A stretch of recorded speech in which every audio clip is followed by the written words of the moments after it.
so cool to have you join us for InFocus Recouched today. It's going to be awesome, of course, but we're going to get you thinking about some pretty important issues. Oh yeah, if you're a parent of teenagers, how do you keep them away from drugs? And if they do start experimenting with drugs, what do you do then? Once you've stopped panicking. Well, yeah. We'll also take a look at an often overlooked people group. There are 70 million of them around the world. That's more than the population of the UK.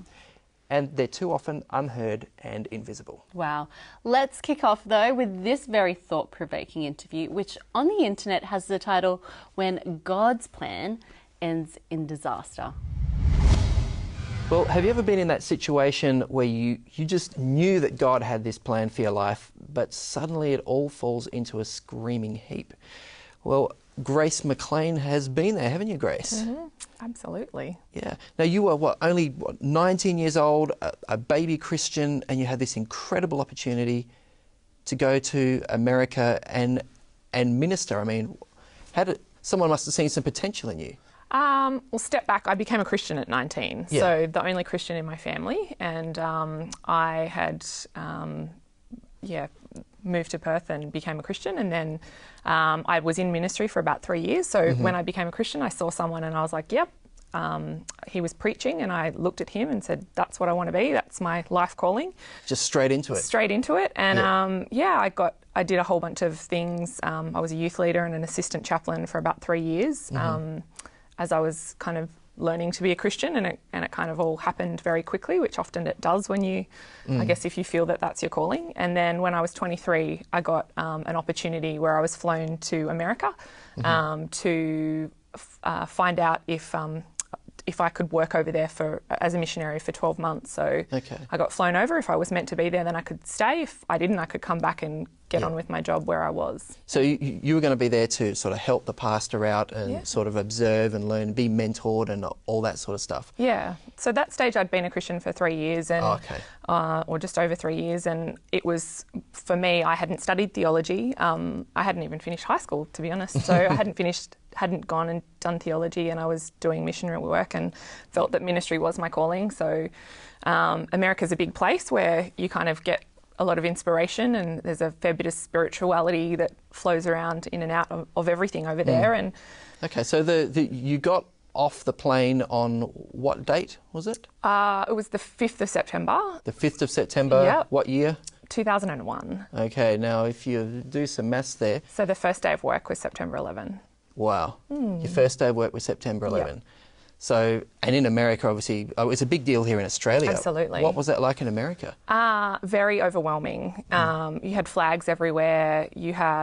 Everything was being threatened. So bombs. So you would go to the stationery store, and they'd close off the car park because there was a bomb threat. You would, all the different major theme parks or studios were under threat for being bombed. So everything was locked down. Absolutely. And paranoia, security everywhere. And then there was anthrax, so the whole anthrax thing was coming out. Anthrax in the envelopes, yes. So that was all happening at the same time. So mail was suspect. Public areas were suspect. Yep. Yeah, so there was a fair bit of that going on, and when any major world problem happens, we all turn to the apocalypse and last end of times and all that sort of stuff. So that was all going on as well in the background. And in the middle of all this, just I guess the people in the church you were working with and people generally in the public would have been asking a lot of questions, having a lot of spiritual,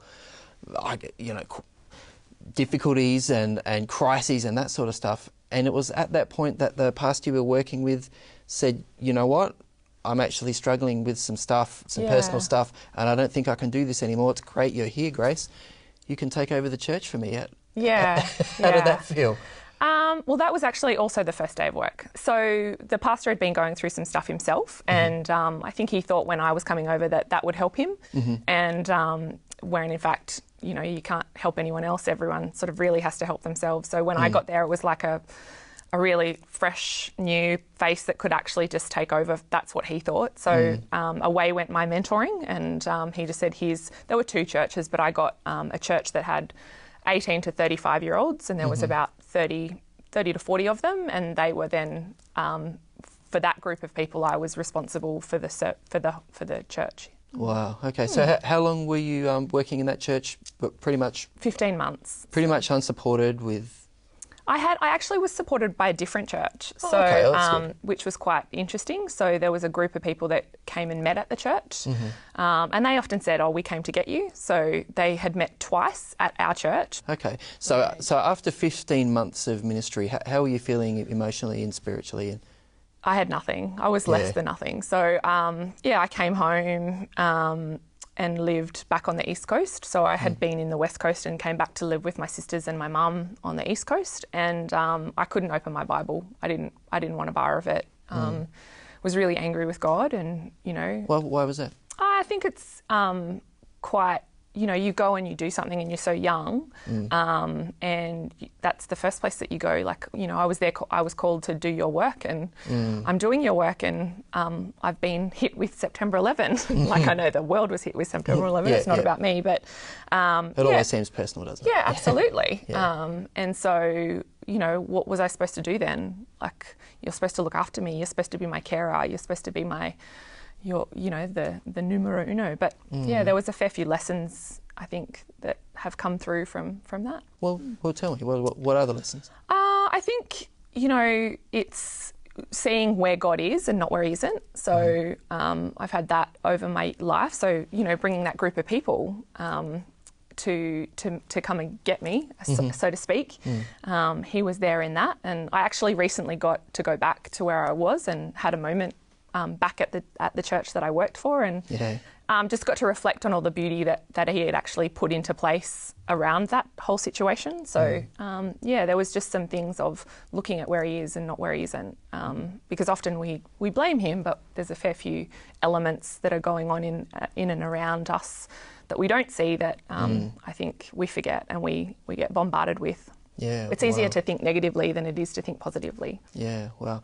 Now, you're doing some incredible work now in the area of not-for-profits and fundraising. And in fact, you've even been given the award of Citizen of the Year for the Lake Macquarie region, which is where I live too. So that's really good. And before that, it was Young Business Person of the Year, that's right? Yeah. Which is incredible. So this seems like God is indeed blessing you, and he does indeed have a plan for you, but it's not in the area of church ministry. Is that the way you feel about it?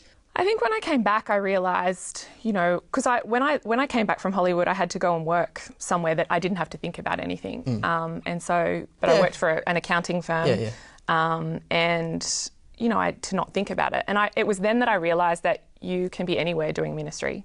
So it doesn't matter. Ministry is about the people that you help and supporting the people around you and noticing the people that are around you and giving God or God using you to be hopeful in those lives. Like, if you just look around, hope is needed everywhere. And I think that was the biggest thing that I learnt coming back from the battle that I had within myself from Hollywood. But so now it's really about, I felt that it was an accident, but maybe it's God's divine plan, whatever you want to call it. But it's helping people on a greater scale, and it's very much, it's still bringing hope to people. It's mentoring and supporting, and for those people in the not-for-profit space who struggle a lot with that. Wow. And you did end up opening your Bible again. You said you couldn't open it for a while. Yep. There's a particular verse that you said it has really sort of helped you make sense of all this. Yes. Romans 8:28, for we know that through all things God works for the good of those who love him, who have been called according to his purpose. Yeah. So that was the one that I would hold on to in saying that, you know what, God, I don't understand your plan, and I don't know what you're doing, or I don't get it, but you're big enough and scary enough and ugly enough to manage all the stuff that's going on in my life. And, you promised this, and that's what I'm going to hold on to. So. Yeah, wow. Well, it's an incredible journey that you've been through, Grace, and obviously I'm sure God's not finished with you yet. Got many more lessons for you to learn, but thanks so much for, just sharing that part of your story with us. I really appreciate it. Boy, there aren't always easy answers, are there? Yeah. And that's the reality, I guess. Yeah, it's tempting sometimes, especially in Christian TV, to ignore the complicated stories, the inconvenient stories. But all of us have gone through those times when you just wonder, what is going on, God? You know, I don't get it. Oh, yeah, I know what you mean. But don't lose hope. Don't give up. That's the message, I guess. Yeah, absolutely. Let's take a quick break now. But when we come back, we'll tackle an issue that can be heartbreaking for many parents. What do you do if your kids start taking drugs?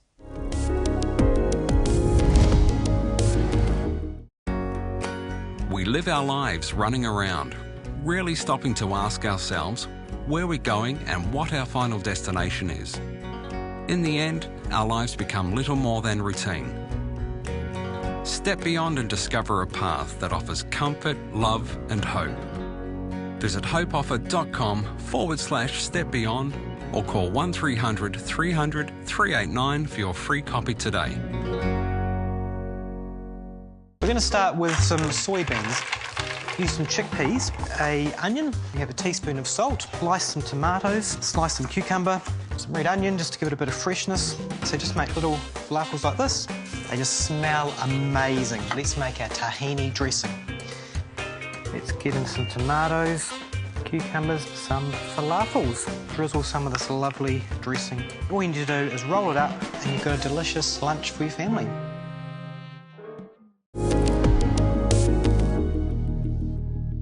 Hi, welcome back. We're going to take a look now at a really tough issue that I hope I never have to face if I ever have kids, and that's drugs. Oh, yeah. I do have teenagers, and so far they've shown no interest whatsoever. Thank you, God. But you never know. Oftentimes, parents who have their kids on drugs, they sometimes seem to think it's because they did something wrong, which is not always the case, I'm guessing. No, I think you're right. But it's easy to think that from the parent's perspective. Kids might go on drugs for a whole range of reasons. You know, they're simply bored. They want to impress their mates. All the usual things. I can't figure where I fit in, and I need something for me to be somebody. They get in over their heads and they can't get out. A strong sense of loyalty. So there's a whole range of reasons. And I think what the issue, Monica, for parents is their incredible experiences of sadness and disappointment and grief and loss and pain and embarrassment and hurt. Here's their kids, they've worked very hard. They love them so much. To raise their kids, they're proud of their kids, and next thing, oh, you're kidding me, my kid's on drugs. And I think that deep sense of, the genuine caring parent's going to have this really overwhelming feeling of I guess, anger, frustration.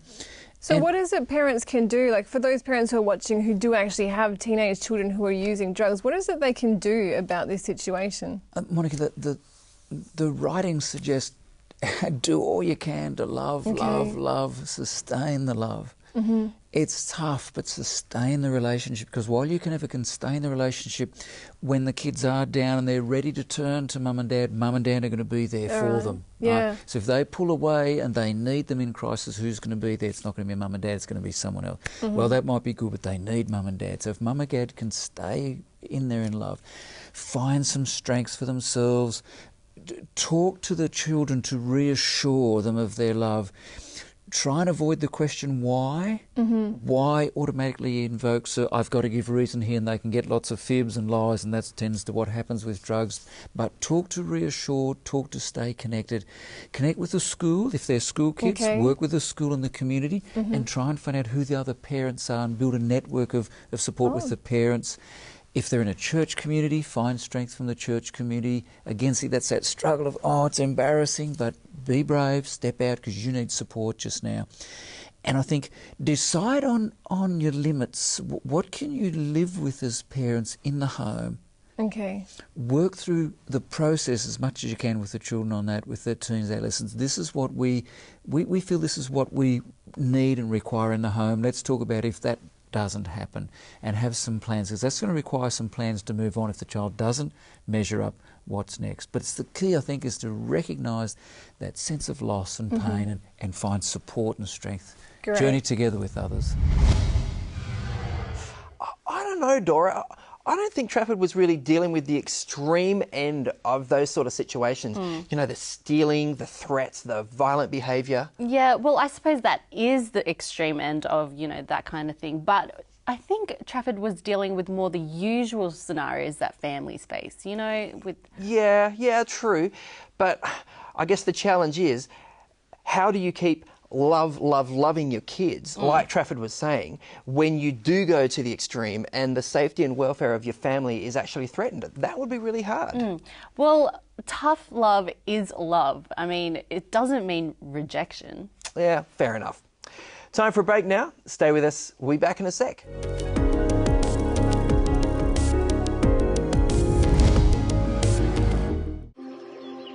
Father, I can't connect the dots through the little that I understand.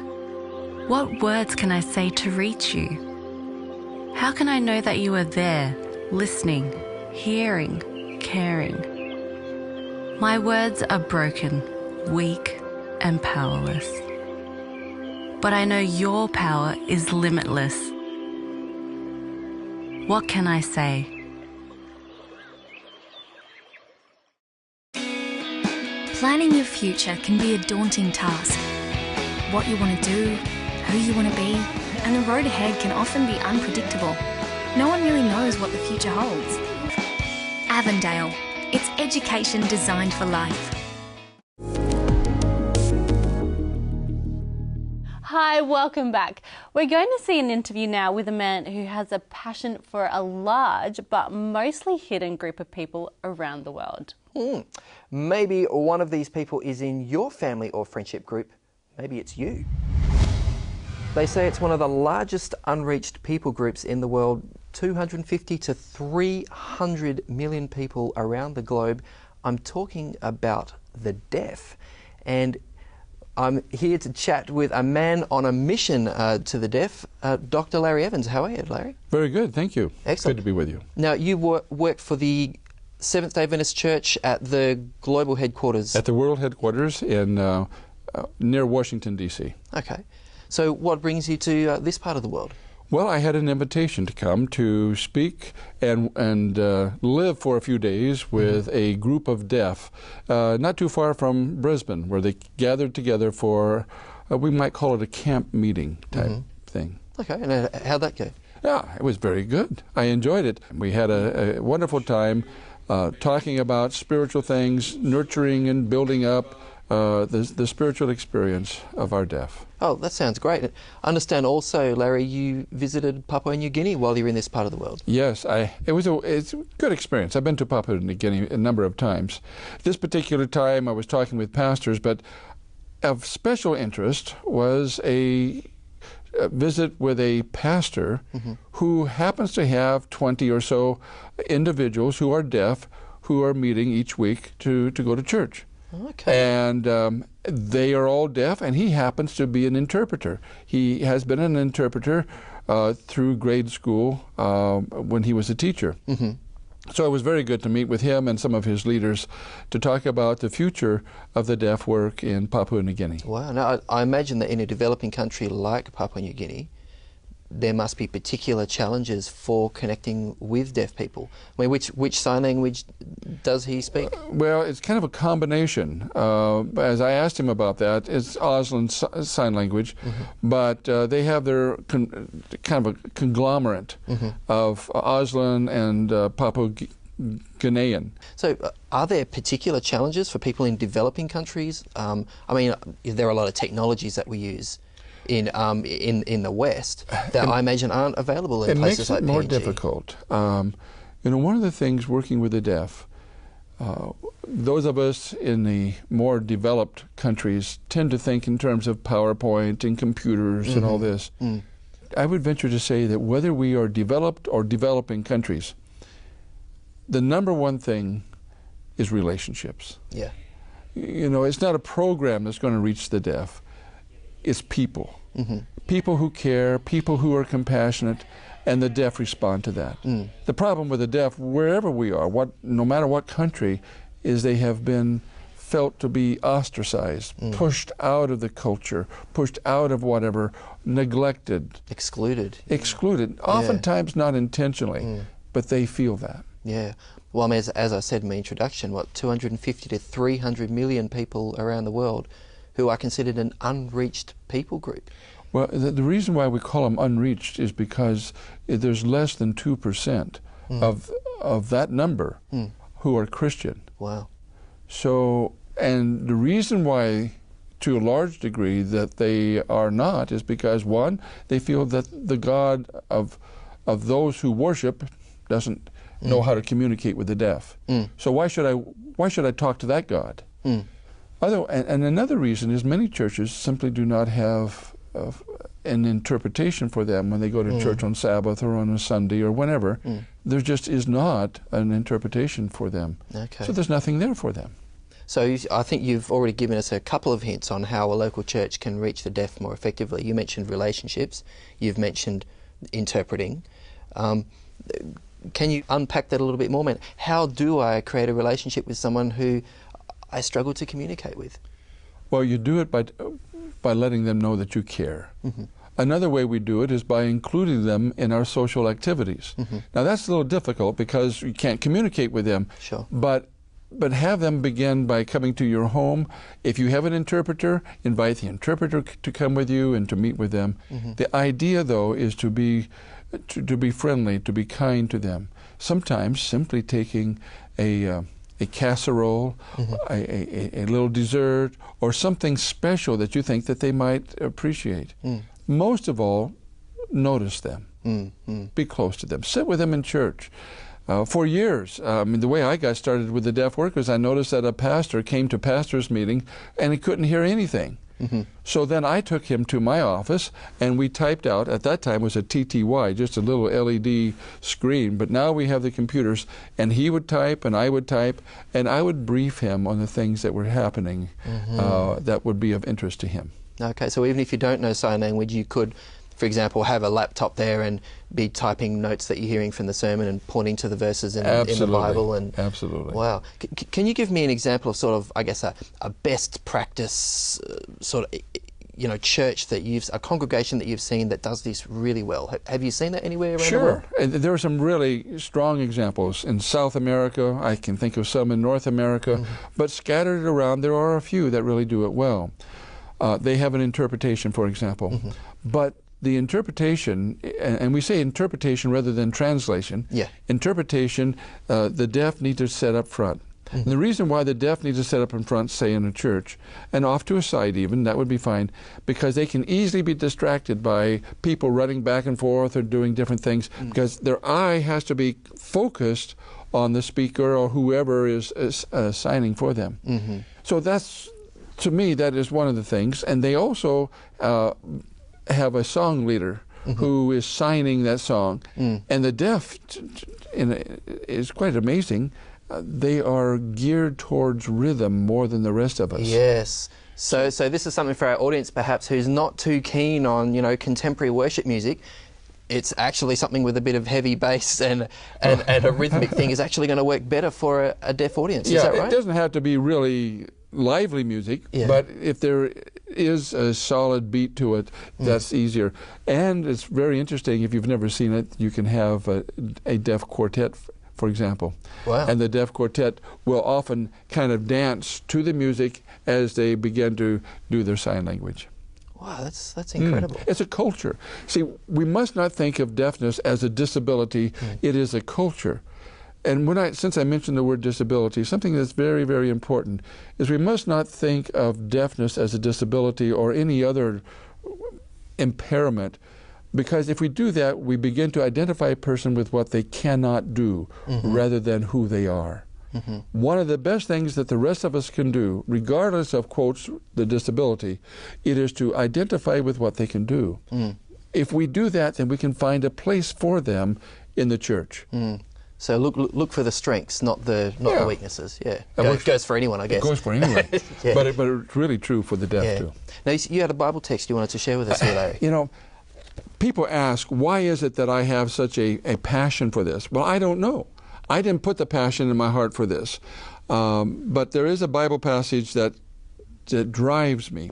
It's found in Proverbs 31, verses 8 and 9. Here's what it says. Speak up for those who cannot speak, who cannot speak for themselves, for the rights of all who are destitute. Speak up for those people. And then verse 9 says, speak up and judge fairly. Defend the rights of the poor and the needy.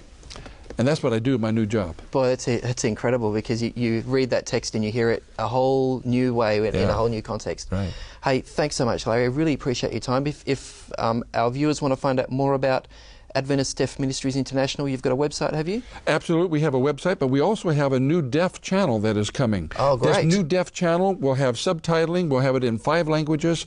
Video on demand, that's the idea, is it? It'll be video on demand, so they can watch these programs in 4 different categories. Those categories are children, nature, Bible study, and health.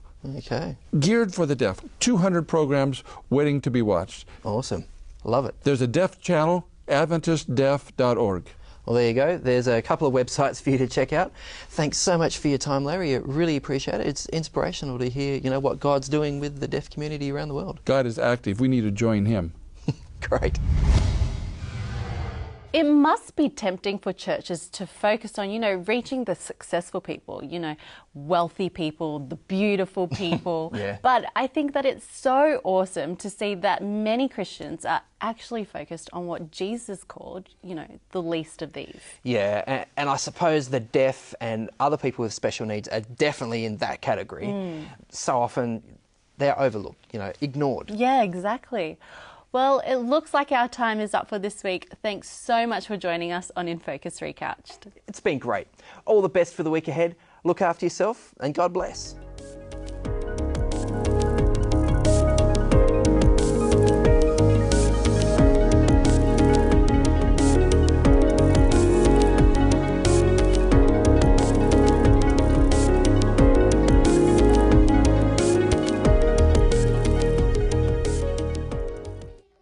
I'm born in a place called Toin in Sudan, in Barakazal state.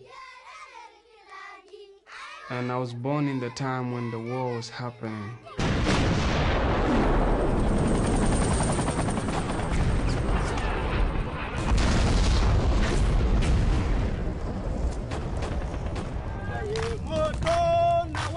SPLA was formed, and when it was formed, it brought a lot of tension. The Arabs came and captured my town, and people were killed seriously. The houses were burned, the cattle were killed, and some families raped. One day we were asked how many kids are willing to be trained, to be soldiers. Everyone was interested. No one was forced. For me, my desire was to revenge what happened in my village, and I said, okay, I'm gonna learn how to fire a gun. We were all happy. We couldn't sleep that night because we know tomorrow we're gonna be trained.